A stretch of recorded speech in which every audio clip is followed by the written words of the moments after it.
September 10th, 2001. Inside a secure intelligence office just outside Washington, D.C., a CIA analyst finishes another warning memo about Osama bin Laden. The language is urgent. The threat is escalating. Multiple intelligence streams are converging toward the same terrifying possibility. A major al-Qaeda attack against the United States was coming soon. The memo joins a growing pile of warnings already circulating through America's intelligence system.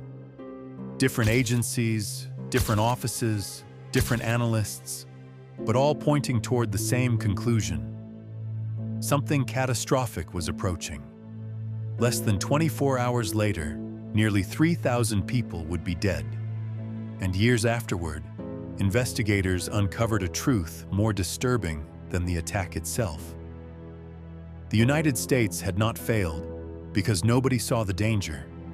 It failed because too many people saw only fragments, and no one could force the machine to connect them.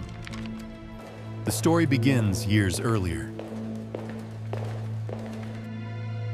By the late 1990s, Osama bin Laden was no longer viewed as just another extremist hiding in Afghanistan. Inside parts of the CIA, he had become the center of a growing storm. Analysts tracking al-Qaeda noticed a pattern that felt different from previous terrorist organizations. Bin Laden was patient, decentralized, obsessive. He was building networks instead of cells, infrastructure instead of isolated attacks. The organization behaved less like a terrorist group and more like a shadow intelligence service. Money routes, training camps, sleeper contacts, false passports, encrypted communications. The operation was expanding globally. One CIA unit became especially focused on the threat. Alex Station, the agency's dedicated bin Laden tracking unit. Inside secure rooms filled with cables, intercepts, surveillance photos, and classified reports, analysts spent years trying to understand how al-Qaeda operated. One of the people involved in sounding alarms was CIA analyst Michael Scheuer, who helped lead the unit during its early years. Again and again, analysts warned that bin Laden intended to strike inside the United States. But warnings inside intelligence agencies are strange things. People imagine dramatic moments, a senior officer slamming folders onto a table, someone shouting that disaster is imminent. Real intelligence work is quieter. Warnings become memos. Memos become briefings. Briefings become meetings. Meetings become bureaucracy. And bureaucracy slows everything, especially when agencies compete with each other. The CIA collected foreign intelligence. The FBI handled domestic investigations. The NSA intercepted communications. Each agency guarded information like territory. And after decades of Cold War operations, the system had evolved to prevent intelligence leaks between agencies almost as aggressively as it tried to stop foreign threats. That wall would become fatal. Throughout 2000 and early 2001, intelligence traffic intensified. Intercepted communications hinted at a coming operation. Al-Qaeda figures disappeared from surveillance networks. Known extremists traveled internationally. Analysts noticed what intelligence officers sometimes call the silence before movement. The chatter changed. Something was happening, but nobody knew exactly what. Then came one of the most controversial moments in the entire story. In January 2000, two al-Qaeda operatives attended a meeting in Kuala Lumpur, Malaysia.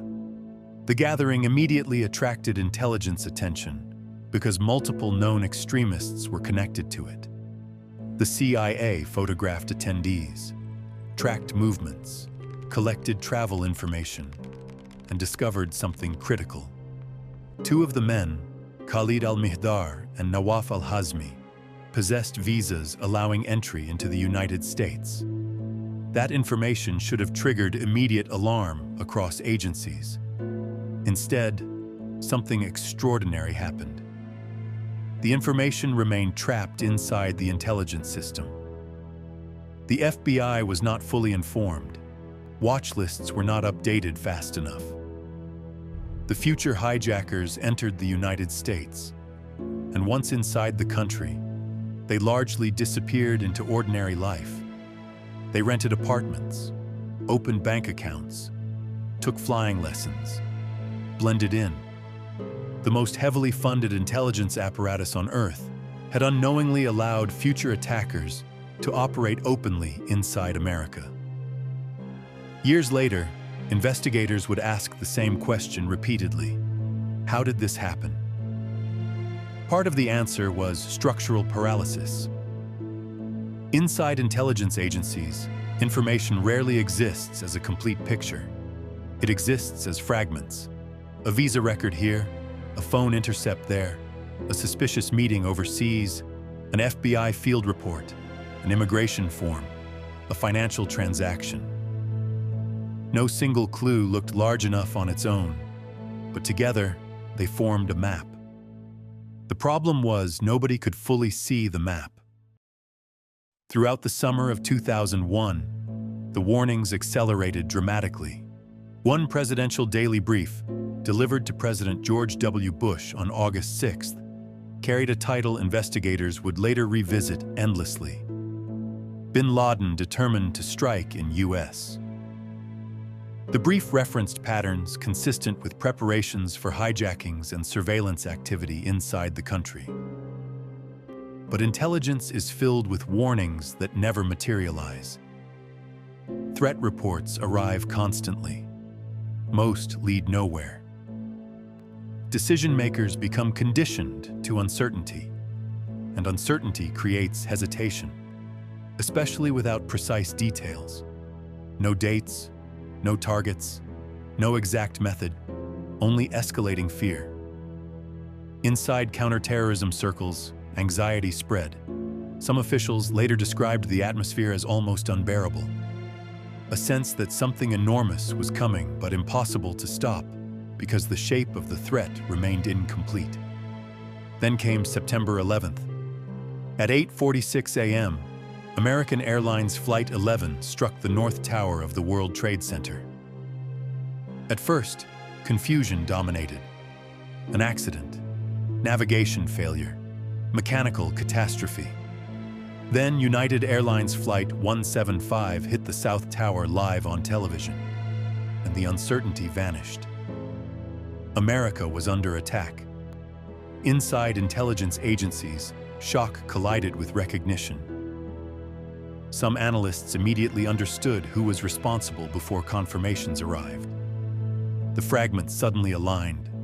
The warnings, the missing chatter, the Kuala Lumpur meeting, the visa failures, the hijackers, the flight schools, the intercepted communications.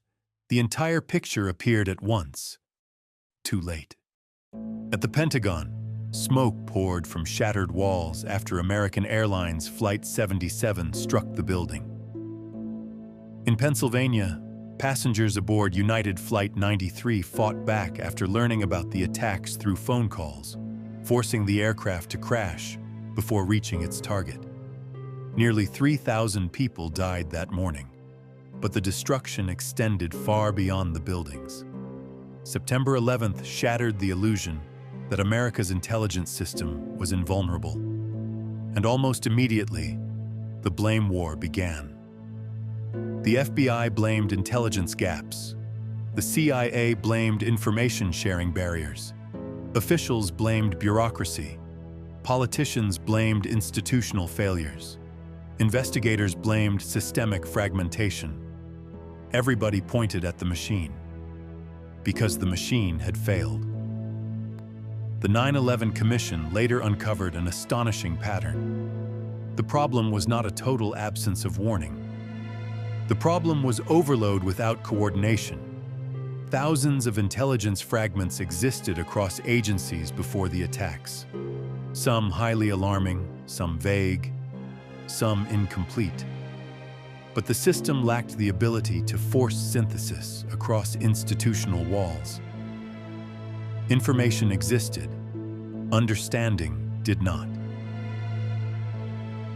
One commission staff member later described the situation with devastating simplicity.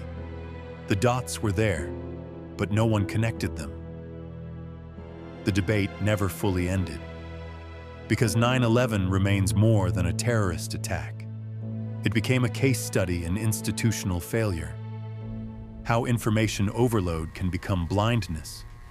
How bureaucracy can neutralize urgency. How fragmented systems can miss existential threats, even while staring directly at them.